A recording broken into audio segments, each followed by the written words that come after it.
Hello everybody, सभी को नमस्कार. I hope you guys are doing amazingly well. Welcome back to another lesson of अंग्रेजी की class. और guys आज की क्लास में, आज की कक्षा में हम समझने वाले हैं, मास्टर करने वाले हैं परफेक्ट पार्टिसिपल फ्रेजेस को. तो लेसन काफी इंटरेस्टिंग होने वाला है, काफी इंफॉर्मेटिव होने वाला है, एडवांस होने वाला है. एंड तक जरूर देखना. चैनल पे नए हो, अभी तक सब्सक्राइब नहीं करा है तो कर देना. Press that notification button as well. I am excited. I know you guys are too. Let's do it.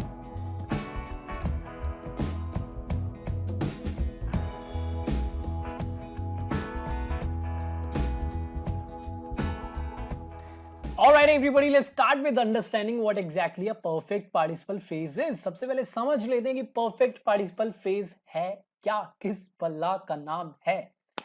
तो सबसे पहली चीज एक फ्रेज है. That means a group of words. Obviously that does not have the subject verb combination. एक से ज्यादा words हैं जिसके पास सब्जेक्ट और वर्ब कॉम्बिनेशन नहीं होगा. This is obvious, right. अब ये करती क्या है, सी डेफिनेशन पढ़ते हैं. A perfect participle phrase refers to an action that occurred or happened before the action in the main clause. It identifies the subject of the main clause and acts as the reason why the main clause took place. समझते हैं इसको. देखिए, जब आपके sentence में दो actions हैं right, और आपको एक ऐसी एक्शन पे फोकस करना है जो दूसरी एक्शन से पहले हुई और जिसकी वजह से दूसरी एक्शन हुई या हुआ व्हाटएवर, तो आप पहले एक्शन को परफेक्ट पार्टिसिपल फ्रेज में फॉर्म करेंगे. ऑलराइट. सो ये करता क्या है परफेक्ट पार्टिसिपल फ्रेज? आइडेंटिफाई करेगा एक नाउन को, एक नाउन या प्रोनाउन को, जनरली एक नाउन को जो कि सेंटेंस का सब्जेक्ट होता है, मेन क्लॉज का सब्जेक्ट होता है. ये उसको आइडेंटिफाई करेगा, राइट. और ये जनरली मॉडिफाई करता है उस क्लॉज के, मेन क्लॉज के वर्ब को. रीजन की तरह काम करता है, ठीक है. अब ये जिस नाउन को या प्रोनाउन को आइडेंटिफाई करेगा हमारा परफेक्ट पार्टिसिपल फ्रेज, वो नाउन इस फ्रेज का सब्जेक्ट भी हो सकता है और ऑब्जेक्ट भी हो सकता है वर्ब का. It could be either of the two cases, ठीक है. एग्जाम्पल्स के साथ इसको समझते हैं. एग्जाम्पल नंबर 1 देखते हैं. Having finished the work on time, John went out for a walk. Having finished the work on time, this is a perfect participle phrase. Start हो रही है present participle having से और इसके बाद आ रहा है एक past participle which is finished. Having finished the work on time, John went out for a walk. John went out for a walk. John एक वॉक के लिए गया. ये हमारी मेन क्लॉज. अब perfect participle phrase having finished the work on time, ये identify कर रही है जॉन को. ये किसने करा, किसने काम खत्म कर लिया था? जॉन ने. जॉन काम खत्म करने पर went out for a walk. काम खत्म करने पर जॉन वॉक पे चला गया. तो जॉन वॉक पे इसीलिए गया क्योंकि उसने काम खत्म कर लिया था. तो पहली चीज ये देखो कि ये आइडेंटिफाई कर रही है मेन क्लॉज के सब्जेक्ट जॉन को. नाउन है जो कि, right. Having finished the work on time, किसने करा था ये खत्म? जॉन ने, राइट. आइडेंटिफाई कर लिया इसने. और ये रीजन भी बता रही है कि मेन क्लॉज किस लिए हुई. John went out on a walk, went out for a walk. John walk पे गया. क्यों गया? Having finished the work on time, काम खत्म कर लिया था इसीलिए वो वॉक पे गया. अगर नहीं करा होता तो शायद नहीं जाता, ठीक है. ये एक्टिव फॉर्म में है. Having finished the work on time, John went out for a walk. और you can say John comma having finished the work on time went out for a walk, ठीक है. दूसरा एग्जांपल देखिए. Having been accused of the thievery, Max left the company. अब यहां पर देखिए having के बाद past participle डायरेक्टली नहीं आ रहा है, पहले been आ रहा है, राइट. Having been accused, तो ये है पैसिव फॉर्म में. देखिए पहले सेंटेंस में जॉन ने ही ये काम करा था, जॉन ने काम खत्म किया था, फिर जॉन वॉक पे गया था. तो परफेक्ट पार्टिसिपल का, परफेक्ट पार्टिसिपल फ्रेज का जो सब्जेक्ट था वो मेन क्लॉज का सब्जेक्ट ही था. जॉन मेन क्लॉज का सब्जेक्ट था और John he perfect participle phrase का सब्जेक्ट था. ऑब्वियसली यहां पर ये सब्जेक्ट नहीं है, बट इसमें जो काम हुआ है, काम खत्म करना, वो जॉन ने ही किया था. यहां पर ऐसा नहीं है. यहां पर having been accused of the thievery, Max left the company. Max यहां पर इस काम का ऑब्जेक्ट है, ठीक है. चोरी के आरोप लगने के बाद, चोरी का आरोप लगने पर मैक्स ने कंपनी छोड़ दी. तो पहले मैक्स पे चोरी का आरोप लगा, ये काम हुआ. ये होने के बाद उसे बहुत गुस्सा आया या वो निराश हो गया या जो भी हो गया, उसने कंपनी छोड़ दी. तो देखिए उस पे किसी ने आरोप लगाया था, उसने खुद पे आरोप नहीं लगाया, मैक्स ने आरोप नहीं लगाया चोरी का किसी पे, मैक्स पे चोरी का आरोप लगा। पहले एग्जांपल देखिए, having finish the work on time, काम खत्म करने पर जॉन वॉक पे गया, जॉन ने ही काम खत्म करा था, एक्टिव फॉर्म में। यहां पर ये फ्रेज पैसिव फॉर्म में है, जॉन पे काम हुआ। Having been accused of the thievery, चोरी के आरोप लगने पर, चोरी का आरोप लगने पर जैसे भी आप इसको समझे, चोरी का आरोप लगने पर मैक्स ने कंपनी छोड़ दी। ठीक है, ये आइडेंटिफाई कर रही है सब्जेक्ट मैक्स को, बट मैक्स यहां इस फ्रेज का सब्जेक्ट नहीं है, ऑब्जेक्ट है। किसी ने मैक्स पे आरोप लगाया। ठीक है, having been accused of the thievery by the employer, अब पता चल गया किसने लगाया, by the employer, Max left the company. ठीक है, तो ये काम करती है हमारी परफेक्ट पार्टिसिपल फ्रेज। अब इन दोनों केसेस के, एक्टिव और पैसिव के दोनों केसेस को आराम से समझेंगे एग्जांपल्स के साथ। सबसे पहले स्टार्ट करेंगे एक्टिव केसेस के साथ, राइट। यहां पर हमारी जो वर्ब होगी वो एक्टिव वॉइस में होगी। ठीक है, स्ट्रक्चर के साथ एग्जांपल्स देखेंगे और इसको समझेंगे आसानी से, राइट। एक्टिव वॉइस में फॉर्म अप तब करते हैं परफेक्ट पार्टिसिपल फ्रेजेस को, जब मेन क्लॉज का सब्जेक्ट जो है वही सब्जेक्ट होता है परफेक्ट पार्टिसिपल फ्रेज का। समझ में आया? जो मेन क्लॉज का सब्जेक्ट है वही सब्जेक्ट है परफेक्ट पार्टिसिपल फ्रेज का। अगर ऐसा केस है तो हम परफेक्ट पार्टिसिपल को एक्टिव वॉइस में फॉर्म करेंगे। स्ट्रक्चर आपके सामने है, पहले आएगा हैविंग, इसके बाद आएगा past participle, a third form of verb, इसके बाद मॉडिफायर, ऑब्जेक्ट, दोनों में से कुछ भी आ सकता है, ऑप्शनल है, बट इनमें से एक तो आएगा ही आएगा। ठीक है, और फिर इसके बाद आ जाएगी मेन क्लॉज। मेन क्लॉज पहले भी आ सकती है, ये बाद में भी आ सकता है, ये भी एक स्ट्रक्चर है। ठीक है, एग्जाम्पल्स देख लेते हैं और इसको अच्छे से समझ लेते हैं। Example number 1, having worked for the entire day she was tired, पूरे दिन काम करने पर वो थक गई। शी वाज टायर्ड है हमारी main clause, having worked for the entire day हमारी है परफेक्ट पार्टिसिपल फ्रेज, स्टार्ट हो रही है हैविंग से, प्रेजेंट पार्टिसिपल, इसके बाद आ रहा है past participle worked, having worked for the entire day. ठीक है, अब देखिए, पहले उसने पूरे दिन काम किया, उसके बाद वो थकी, ऐसा नहीं है कि वो थक गई थी फिर उसने पूरे दिन काम किया, नहीं। तो हमारी परफेक्ट पार्टिसिपल फ्रेज रेफर करिए एक एक्शन को जो पहले हुआ। ठीक है, दूसरे एक्शन से पहले हुआ। तो पूरे दिन उसने काम करा जिसकी वजह से वो टायर्ड हो गई, थक गई। Having worked for the entire day, किसने काम करा पूरे दिन, सब्जेक्ट शी ने, she having worked for the entire day was tired. We can also say this, she comma having worked for the entire day comma was tired. दूसरा example देखो, having heard the news of his accident we decided to take the day off and see him. Having heard, having followed by a past participle, having heard क्या सुना, the news of his accident, उसकी accident की news सुनने पर, खबर सुनने पर, सुनने के बाद, जिस भी तरीके से आप इसको ट्रांसलेट करना चाहते हो हिंदी में, आपको मतलब समझ में आ गया होगा। उसके एक्सीडेंट की खबर सुनने पर या सुनने के बाद हमने छुट्टी लेने का डिसीजन लिया कि आज हम छुट्टी लेंगे और उससे मिलने जाएंगे। तो वी जो सब्जेक्ट है ये इसको आइडेंटिफाई कर रही है। हमने न्यूज सुनी उसके एक्सीडेंट की, we having heard the news of his accident, ये करने पर, ये होने के बाद हमने, we decided to take the day off, हमने छुट्टी लेने का डिसीजन लिया, डिसाइड किया और उससे मिलने का डिसीजन लिया, राइट। ये क्यों हुआ, क्योंकि हमने उसके एक्सीडेंट की न्यूज सुनी और हम कंसर्न हो गए, राइट। एक और एग्जांपल देखिए, having seen the horror movie alone she could not sleep, वो सो नहीं पाई, ये है हमारी main clause, she could not sleep, वो सो नहीं पाई, सो नहीं सकी, ऐसा क्यों हुआ, having seen the movie horror movie alone, having seen the horror movie alone, वो मूवी अकेले देखने की वजह से वो नहीं सो पाई। हॉरर मूवी अकेले देखने की वजह से वो सो नहीं पाई, तो उसने पहले एक हॉरर मूवी देखी थी अकेले और इसकी वजह से वो सो नहीं पाई, राइट। तो बाद में सो नहीं पाई, पहले उसने हॉरर मूवी देखी थी, हैविंग सीन क्या, द हॉरर मूवी, कैसे, अलोन, अकेले, राइट। अकेले हॉरर मूवी देखने के कारण वो सो नहीं पाई, शी कुड नॉट स्लीप। समझ में आ रहा है, स्ट्रक्चर है ये सारा एक्टिव वॉइस में। ठीक है, नेक्स्ट देखते हैं पैसिव वॉइस।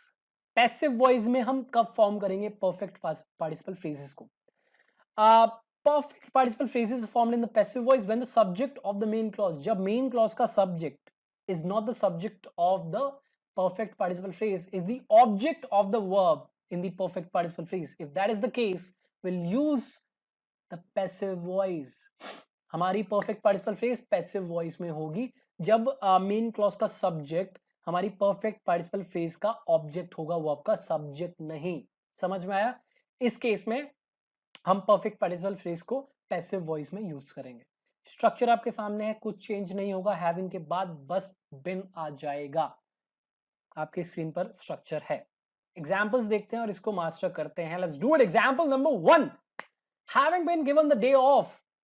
पूरा दिन ऑफ देने पर, छुट्टी देने पर, we decided to explore all the famous places in the city. देखिए, we decided to explore all the famous places in the city. हमने पूरी जितने भी सिटी के, शहर के, हमारे शहर के फेमस प्लेसेस थे वो घूमने का, एक्सप्लोर करने का डिसीजन लिया कि यार आज हम पूरा शहर घूमेंगे। ऐसा क्यों हुआ और किसके बाद हुआ? Having been given the day off, हमें पूरे दिन की छुट्टी मिलने पर।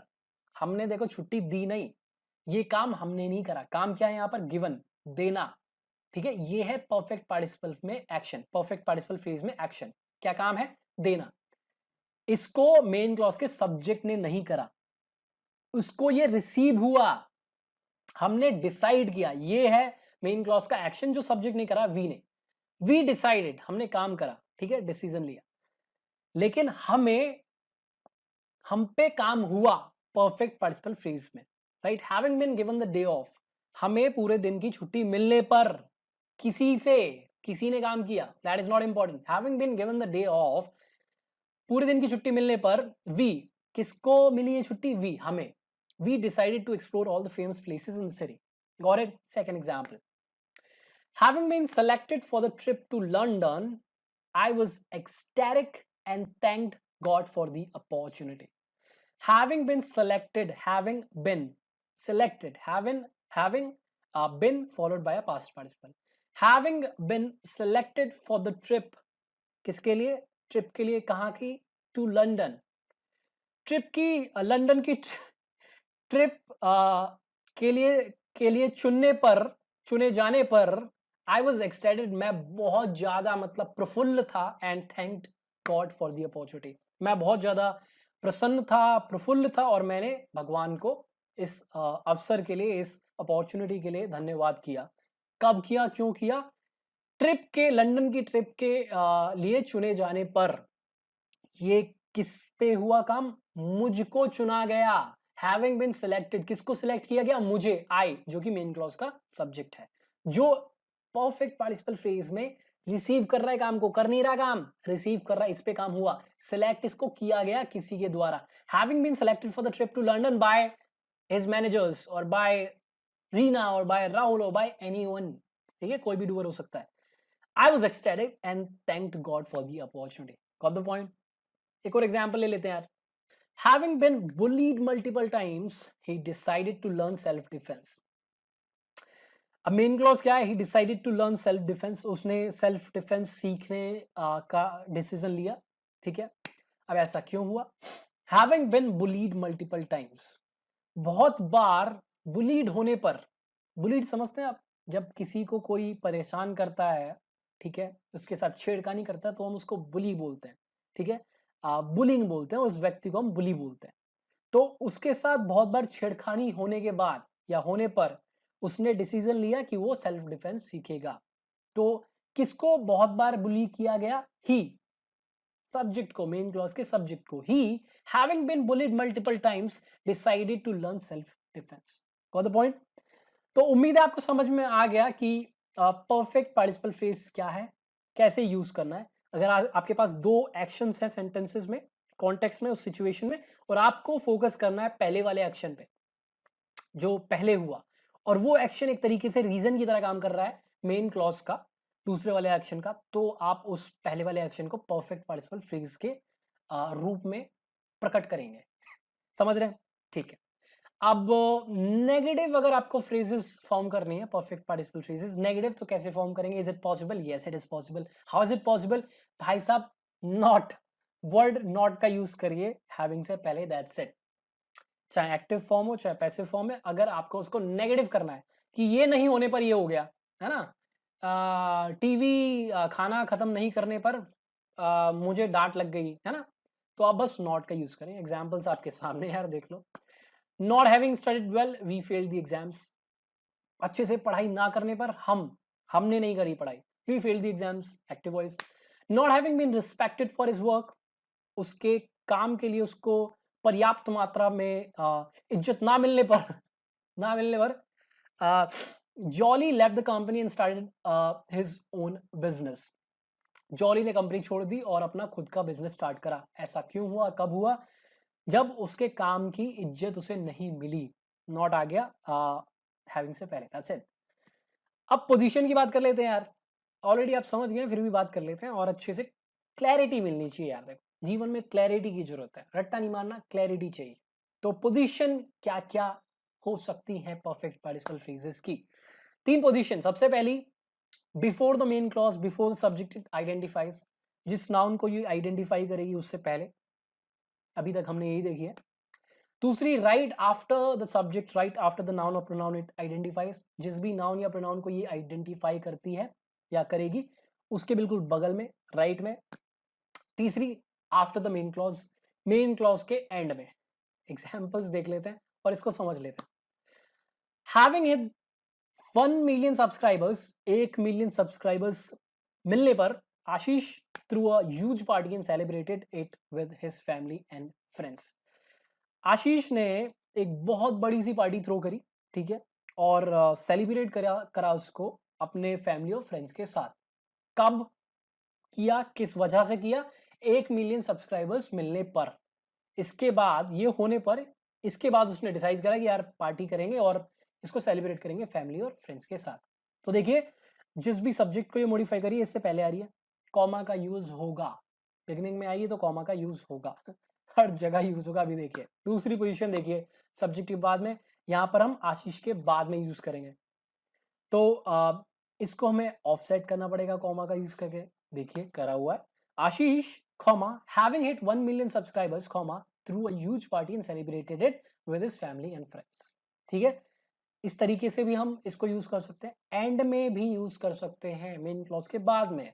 कैसे? ऐसे, Ashish threw a huge party and celebrated it with his family and friends having hit 1 million subscribers. Comma का यूज जरूर करना यार। देखो, नहीं करोगे तो ये दूसरे नाउन को गलती से मॉडिफाई कर सकती है। अगर कॉमा का यूज नहीं करा तो ऐसा लगेगा friends having hit 1 million subscribers. Friends ने 1 मिलियन सब्सक्राइबर्स प्राप्त कर लिए। फ्रेंड्स ने नहीं करे भाई, आशीष ने करे। ठीक है, तो कॉमा का यूज करके क्लियर पता चल जाता है कि भाई ये किसको मॉडिफाई कर रही है। ठीक है, तो ये होगी इसकी पोजीशन की बात। अब कुछ रह गया है? अब कुछ नहीं रह गया है। अब बस एक काम रह गया है कि लाइक कर दो वीडियो को, ठीक है, सब्सक्राइब कर दो चैनल को। अगर अभी तक नहीं करा है तो गंदी बात है यार, सब्सक्राइब कर लो, दोस्तों के साथ वीडियो को शेयर करो। If you have any question, any doubt, do let me know in the comment section below. मेरे को जो भी आपका क्वेश्चन है, डाउट है, बिंदास भाई समझ के पूछिए। और फेसबुक का ग्रुप है, इंस्टाग्राम का पेज है, जहाँ पर हम डेली कुछ ना कुछ सीख रहे होते हैं थ्रू इन्फोग्राफिक्स, शॉर्ट वीडियोस। ये ज्वाइन कर लेना, लिंक मिल जाएगा डिस्क्रिप्शन पे। इसकी डिटेल्ड पोस्ट है हमारी वेबसाइट www.englishwithashish.com, जाके विजिट करिए, वहाँ पे पढ़िए, और डिटेल मिल जाएगी इसके बारे में, और एग्जाम्पल्स मिल जाएंगे, राइट। और मैं मिलूंगा आपको बहुत जल्द, तब तक के लिए बहुत सारा प्यार। आई एम आउट, नमस्कार।